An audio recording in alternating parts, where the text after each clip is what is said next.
They whispered she was damaged goods after her husband left, but beneath Sarah Mitchell's worn shawl beat the heart of a woman who had simply loved the wrong man too deeply. The autumn wind rattled the loose shutters of her cabin on the edge of Willow Creek, each gust a reminder of how alone she had become in this frontier town where gossip traveled faster than the morning stage. Her pantry shelf stood nearly bare now, 3 months after Thomas had kissed her goodbye and promised to return from California with enough gold to build them a proper house. The frost that gathered on her windows each morning seemed to mock those promises, spreading in delicate patterns that would melt by noon, leaving only water stains and the cold truth that winter was coming and she would face it alone. Before we continue, let us know where you're watching from and what time it is for you. Your comment helps our community grow stronger. Thanks, and let's get back to the story. Sarah pulled her threadbare quilt tighter around her shoulders as she measured the last handful of flour into her palm. The November sky pressed low and gray against the mountains, heavy with the promise of the first real snow. She had been foolish to believe Thomas would keep his word. She had been foolish about many things, but perhaps the most foolish had been turning away Jacob Warren 2 years ago when he had stood on this very porch, hat in his weathered hands, asking if she might consider letting him court her. Jacob had been patient then, his dark eyes kind but serious as he spoke of wanting to build a life with someone who understood the value of steady work and quiet companionship. But Thomas Mitchell had just arrived in Willow Creek with his easy smile and grand plans, talking of adventure and fortune with the confidence of a man who had never known real hardship. Sarah had been 23 and hungry for something more than the careful, measured life Jacob offered.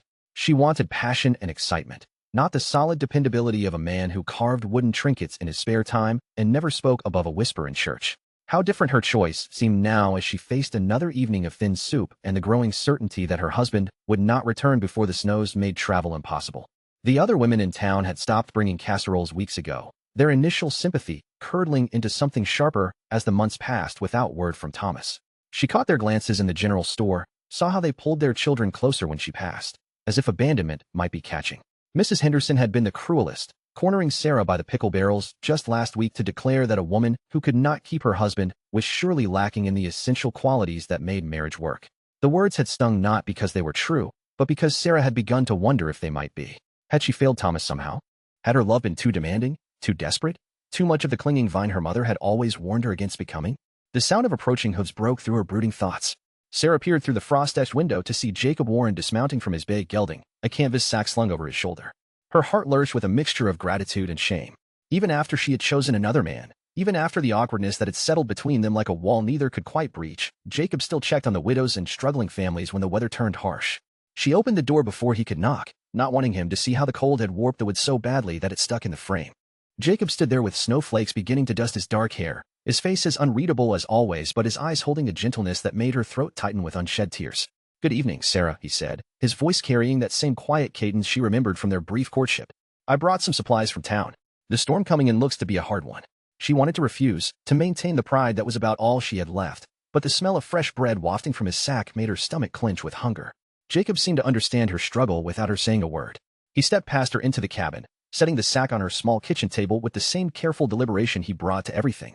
"Your roof has been leaking again," he observed, nodding toward the pan she had placed beneath a dark stain on the ceiling. "I can patch that tomorrow if the weather holds." "You do not need to trouble yourself," Sarah began, but Jacob was already unpacking his supplies.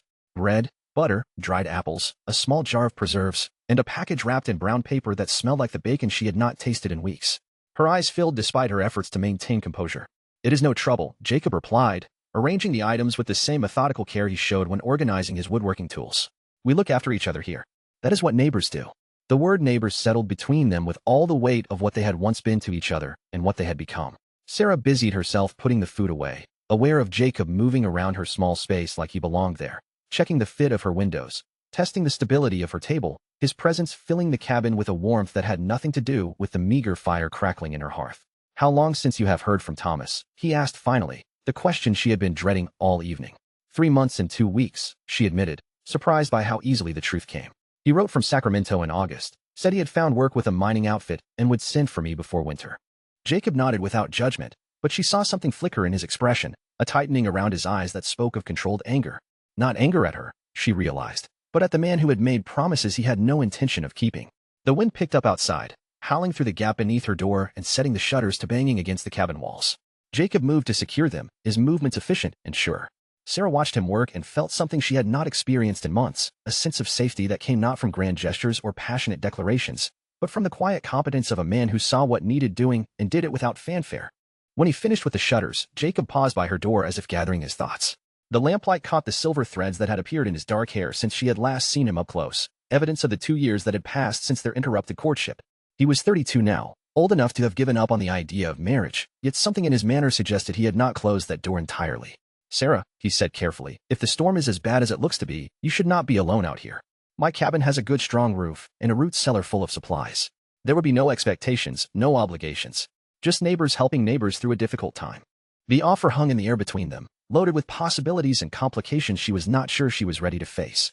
To accept would mean acknowledging that she could not manage on her own, that the independent life she had tried to build in Thomas's absence was an illusion built on stubbornness and dwindling resources.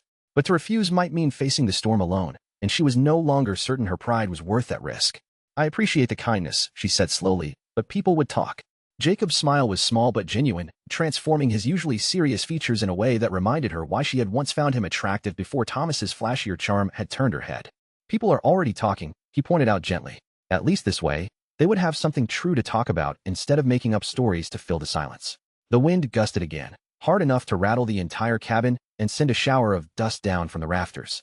Sarah looked around her small home, taking in the leak stains in the gaps between the logs where the chinking had fallen out, the windows that no longer fit properly in their frames, and the door that would not close tight against the coming storm.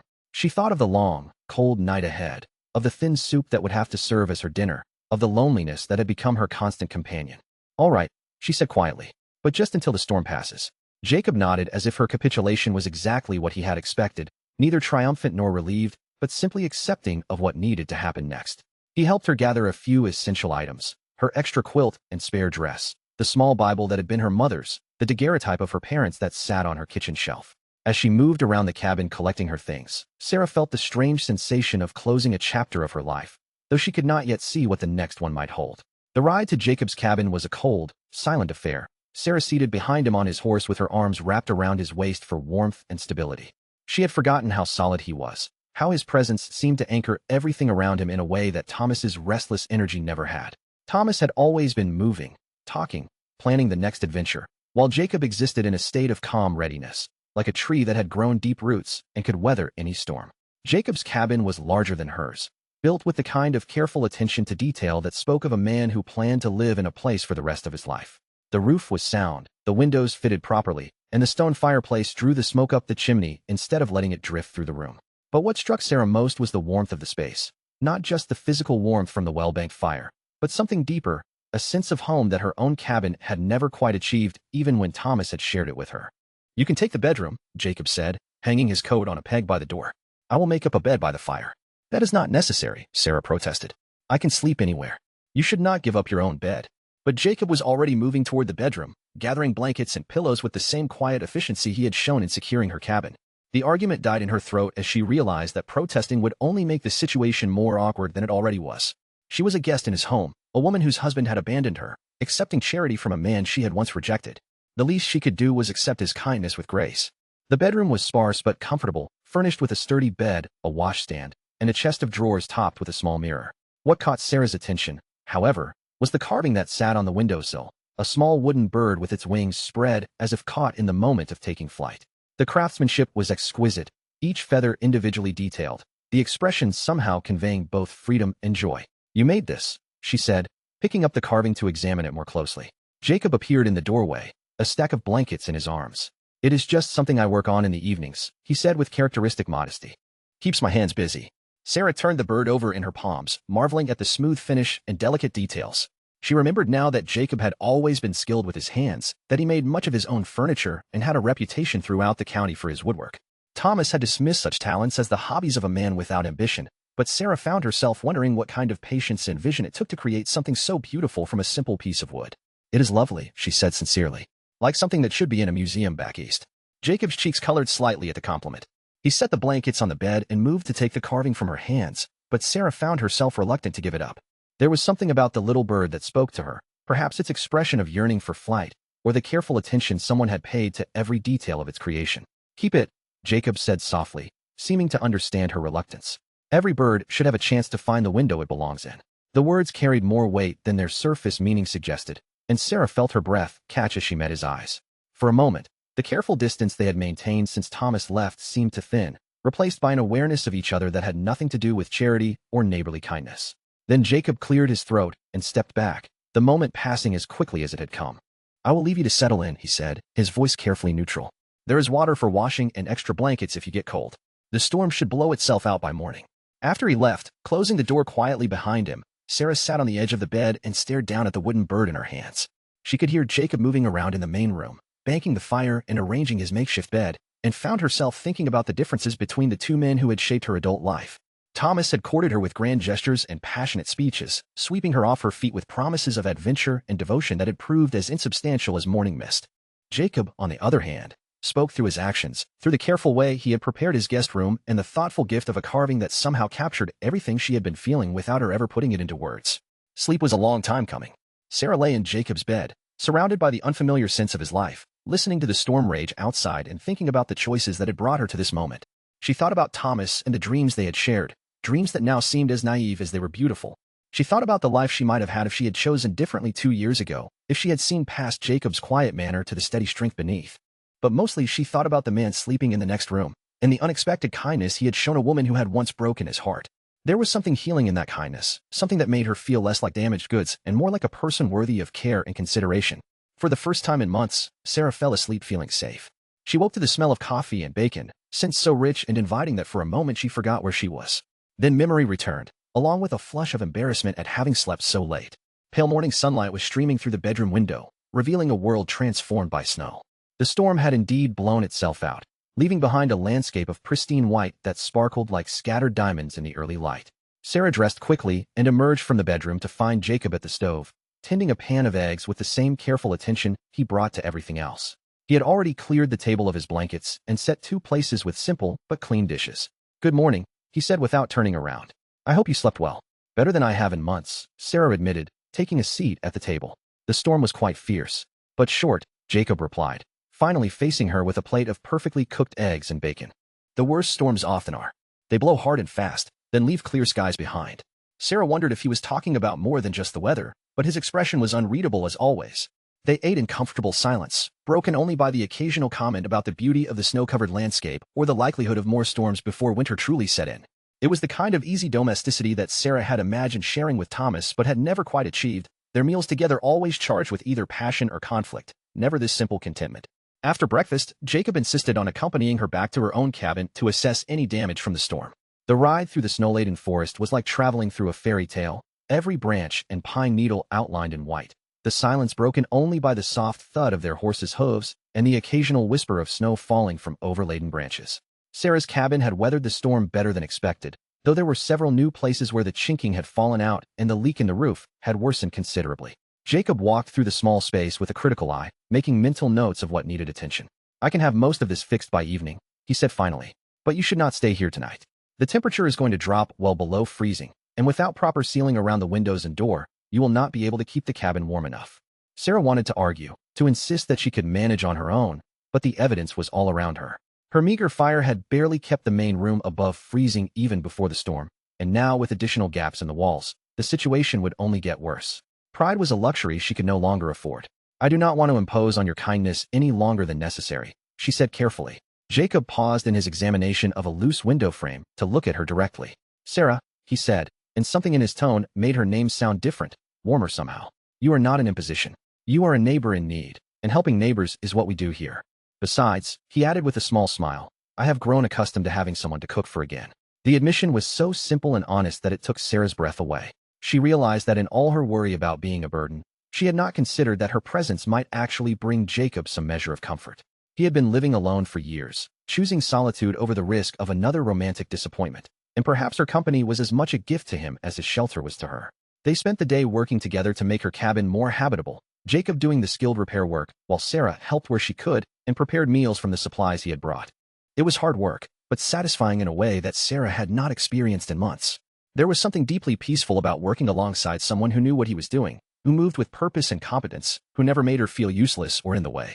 As the afternoon wore on, Sarah found herself watching Jacob more closely, noticing things she had been too young and foolish to appreciate during their brief courtship. The way he approached each task with methodical care, never rushing but never wasting motion either. The patience he showed when a repair proved more complicated than expected, simply adjusting his approach rather than losing his temper. the consideration he showed for her comfort, making sure she stayed warm and fed throughout the long day. Most of all, she noticed the way he listened when she spoke, giving her his full attention as if her thoughts and opinions mattered to him.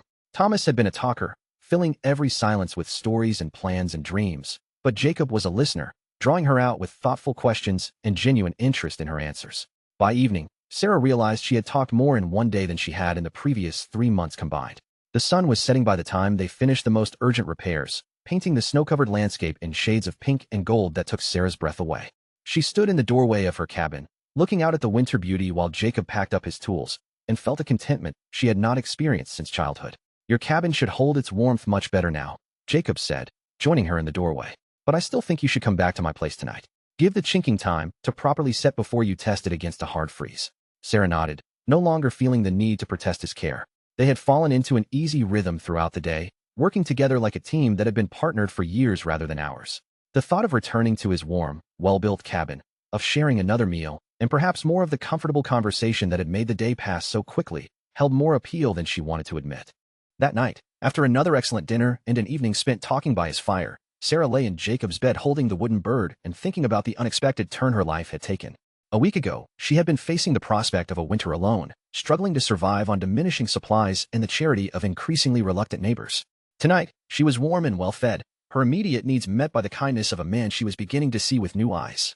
The next morning brought news that would change everything. Sarah was helping Jacob prepare breakfast when they heard the sound of multiple horses approaching. Jacob went to the window, and his expression grew serious as he recognized the riders.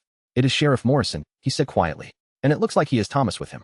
Sarah's hands stilled on the plate she had been washing, her heart suddenly pounding so hard she was sure Jacob could hear it across the room. She had imagined this moment countless times over the past months, had rehearsed what she would say to her wayward husband when he finally returned. But now that the moment was here, all she felt was a strange mixture of dread and resignation. Thomas looked older when he walked through Jacob's door, his face weathered by months of hard living, and his clothes showing the wear of a man who had not prospered in the gold fields. But his smile was the same, that easy, charming expression that had won her heart and convinced her to trust in promises he had been unable to keep. "Sarah," he said, crossing the room to embrace her as if nothing had changed between them. "I have been looking everywhere for you. Mrs. Henderson said you had left your cabin, but she was not sure where you had gone." Sarah stood stiffly in his arms, aware of Jacob watching from across the room with that same unreadable expression he wore when concentrating on a difficult piece of woodwork. She could smell whiskey on Thomas's breath despite the early hour, and noticed the way his hand shook slightly as he held her. "I was worried about her being alone during the storm," Jacob said quietly when Thomas finally released her. "Her cabin needed some repairs to make it through the winter." Thomas's eyes narrowed as he took in the domestic scene, the 2 plates on the table, the easy familiarity between Sarah and Jacob that spoke of more than a single night's shelter. His jaw tightened in a way Sarah recognized as the precursor to one of his jealous rages, but the presence of the sheriff seemed to keep his temper in check. "Well, she will not need to worry about that anymore," Thomas said with forced cheerfulness. "I have come to take her to California with me. The mining claim I have been working is finally paying off, and I have enough money now to set us up properly." Sarah looked at her husband, this man she had loved so desperately that she had been willing to wait months for his return, and felt nothing but a tired sadness. She could see the lies in his eyes, could tell from his worn clothes and desperate manner that whatever venture he had been pursuing had failed as completely as all his previous schemes. He had not come back for her out of love, but out of need, looking for someone to share his burdens and support his dreams. "Thomas," she said carefully, aware that every word she spoke would be reported throughout Willow Creek within hours, "where have you been these past months? Your last letter was in August." "I have been working," he replied with a heartiness that sounded forced even to his own ears. "Building us a future. A man cannot just walk away from an opportunity like the one I found in California. But now I am ready to send for you properly, to give you the life I promised when we married." Sarah glanced at Jacob, who was standing by his stove with his hands clasped behind his back, his face carefully neutral, but his eyes holding a sadness that made her chest tighten. He would not fight for her, she realized. He would step aside and let her make her own choice, even if that choice meant losing her again to the same man who had already proven himself unreliable. The realization should have frustrated her, but instead it filled Sarah with a strange sense of clarity. Thomas would fight for her, would make a scene and demand his rights as her husband, but his fighting would be about possession, not love. Jacob's refusal to compete was actually a form of respect, an acknowledgement that she was capable of making her own decisions and living with the consequences. "Thomas," Sarah said slowly, "I need time to think about this. You have been gone for months without word, and now you want me to pack up my life and follow you to a place I have never seen, based on promises you have already broken." Thomas's mask of cheerfulness slipped, revealing the desperation beneath. "Sarah, I am your husband," he said, his voice taking on the wheedling tone she remembered from their worst arguments. You promised to obey me when we married. I am telling you that we are going to California, and that is the end of it." The words hung in the air like a challenge, and Sarah felt something inside her crystallize into determination. She looked around Jacob's warm, comfortable cabin, thought about the care he had shown her over the past 2 days, the respect he had given her opinions, and the value he had placed on her comfort and safety. Then she looked at Thomas, really looked at him, and saw not the romantic hero she had fallen in love with, but a man who viewed her as property to be claimed rather than a person to be cherished. "No," she said quietly, and the words seemed to echo in the sudden silence. "I will not go with you to California, Thomas. I will not follow you to another failure built on empty promises and wishful thinking." Thomas's face darkened with anger. "You do not have a choice in this matter," he snapped. "You are my wife, and you will do as I say." Sheriff Morrison, who had been standing quietly by the door throughout the confrontation, finally spoke up. "Actually, Thomas, she does have a choice. You abandoned her for months without support or communication. Under territorial law, she has grounds to claim desertion and ask for a dissolution of the marriage." Sarah stared at the sheriff in surprise. She had not known that such an option existed, had assumed that her marriage vows bound her to Thomas regardless of his behavior. The possibility of freedom, real freedom to choose her own path, was so unexpected that she felt dizzy with the implications. Thomas looked between Sarah and the sheriff, his confidence crumbling as he realized that his position was not as strong as he had assumed. "You cannot be serious," he said to Sarah. "After everything we have been through together, after all the plans we made, you would throw it all away for him?" He gestured toward Jacob with obvious contempt. "For a man who carves toys and fixes other people's problems because he is too cowardly to go out and make his own fortune?" The insult to Jacob sparked something fierce and protective in Sarah's chest. She stepped forward, her chin raised in defiance. "Jacob Warren is worth 10 of you, Thomas Mitchell," she said, her voice clear and strong. "He keeps his promises. He treats people with kindness and respect. He builds things that last instead of chasing after dreams that disappear like smoke. And he would never abandon someone he claimed to love without a word of explanation or support." Thomas recoiled as if she had slapped him, and Sarah realized that she had just burned the last bridge between them. There would be no going back from words like those, no pretending that their marriage could somehow be salvaged. The knowledge should have terrified her, but instead she felt lighter than she had in months, as if she had finally set down a burden she had been carrying too long. "Fine," Thomas said, his voice ugly with wounded pride. "Keep your precious Jacob. But do not come crying to me when you realize what you have given up, when you are stuck in this nothing town married to a nothing man who will never give you anything more exciting than a hand-carved trinket." He stormed out of the cabin, leaving Sarah standing in the sudden quiet with her heart pounding and her hands shaking from the adrenaline of confrontation. Sheriff Morrison lingered long enough to quietly explain the legal process for obtaining a dissolution, his manner suggesting that he approved of her choice, then followed Thomas outside, leaving Sarah alone with Jacob. The silence stretched between them, filled with the weight of everything that had just happened and everything that remained unspoken. Jacob moved to the window and watched the two men ride away, his profile revealing nothing of what he might be thinking or feeling. "I am sorry you had to witness that," Sarah said finally, wrapping her arms around herself as reaction set in. "I know it was not pleasant." Jacob turned from the window and looked at her with an expression so gentle it made her want to cry. "I am not sorry," he said quietly. "I am proud of you for standing up for yourself, for choosing what you wanted instead of what you thought you should want." The words broke something loose inside Sarah's chest, and she found herself crying for the first time since Thomas had left, great heaving sobs that seemed to come from somewhere deep inside her soul.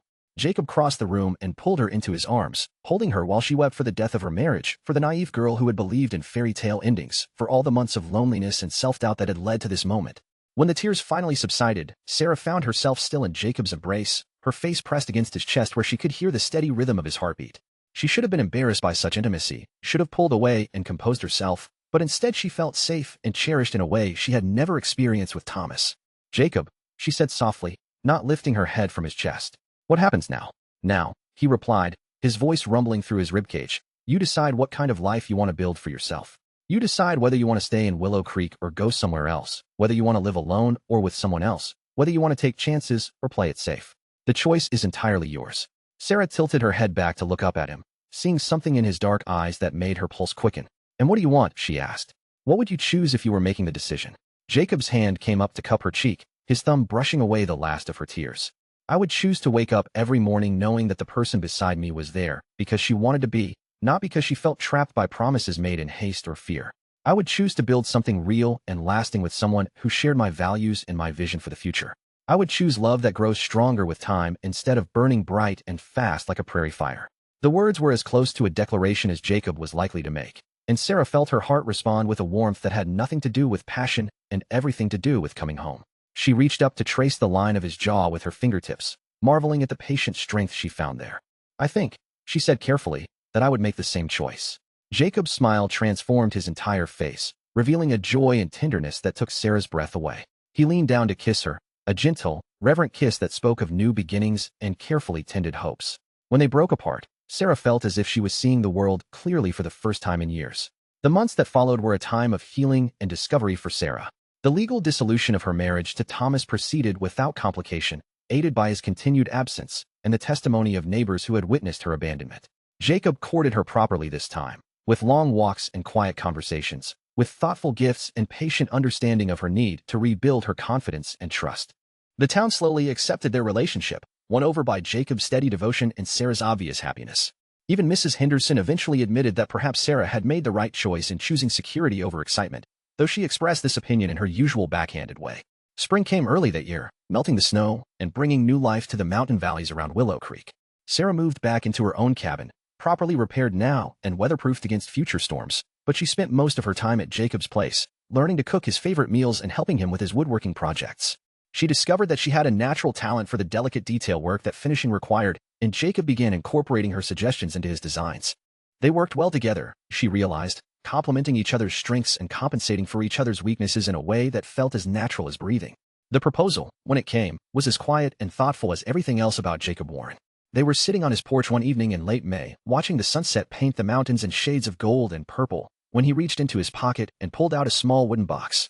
Inside was a ring he had carved himself from a piece of cherry wood, simple but beautiful, sized perfectly for her finger. "Sarah," he said, his voice steady despite the significance of the moment, "would you do me the honor of becoming my wife? Not because you need protection or security, but because you choose to build a life with me?" Sarah looked at the ring, at the man who had crafted it with his own hands as a symbol of the care he wanted to show her for the rest of their lives, and felt her heart overflow with a love that was deeper and truer than anything she had ever experienced. "Yes," she said, slipping the wooden ring onto her finger where it sat as perfectly as if it had been made for her, which, she realized, it had been.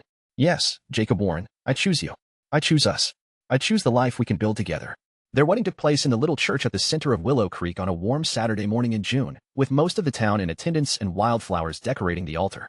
Sarah wore her mother's dress, altered to fit her perfectly, and carried a bouquet of mountain daisies that Jacob had picked for her that morning. As they stood before Reverend Matthews and exchanged vows that spoke of partnership and mutual respect rather than dominance and submission, Sarah felt a peace settle over her that she knew would last the rest of her life. She had learned the difference between love that demanded and love that gave, between passion that burned out quickly and affection that grew stronger with each passing day.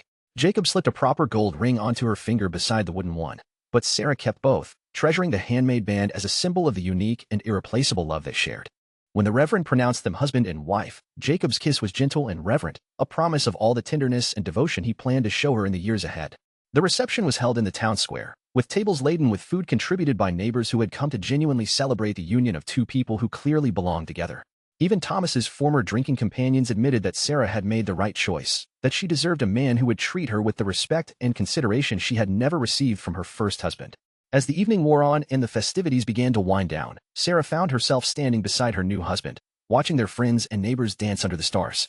Jacob's arm was around her waist, holding her close but not possessively, and she felt surrounded by love and acceptance in a way she had never thought possible. The wooden bird Jacob had given her on that first night now sat on the windowsill of their shared cabin, its wings spread toward the light as if ready to take flight toward new adventures. But Sarah no longer felt the need to fly away in search of something better. She had found her home, her partner, her place in the world, and discovered that sometimes the greatest adventure was simply learning to be truly happy with the life you chose to build. That evening, as they prepared for bed in their wedding chamber, Jacob presented Sarah with one final gift. It was another wooden carving, this one depicting two birds sitting side by side on a branch, their bodies turned toward each other in an attitude of companionship and mutual devotion. "This is how I see us," he said softly, placing the carving on their dresser beside the single bird that had started their courtship. "Two individuals who choose to share the same branch, to face the world together while still maintaining our own identities and dreams." Sarah picked up the carving and examined it with the same wonder she had felt that first night, marveling at the skill and love that had gone into its creation. But more than that, she marveled at the man who had seen her worth when she could not see it herself, who had waited patiently for her to heal and grow, and choose him freely rather than from desperation or need. "I love you, Jacob Warren," she said, setting the carving carefully beside its companion. "Not because you rescued me or provided for me, but because you helped me remember who I was meant to be. You gave me back myself, and then asked me to share that self with you."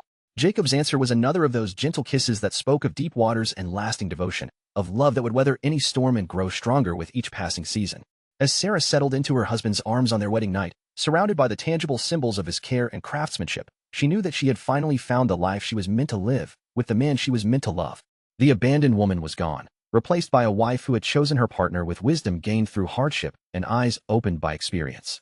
She had learned that true love was not about grand gestures and passionate declarations, but about daily kindness and steady devotion, about choosing each other again and again through all the ordinary moments that make up a life. And in the quiet contentment of that realization, Sarah Mitchell Warren finally understood what it meant to be truly, completely happy. What stories will you choose to tell yourself about love and belonging in your own life?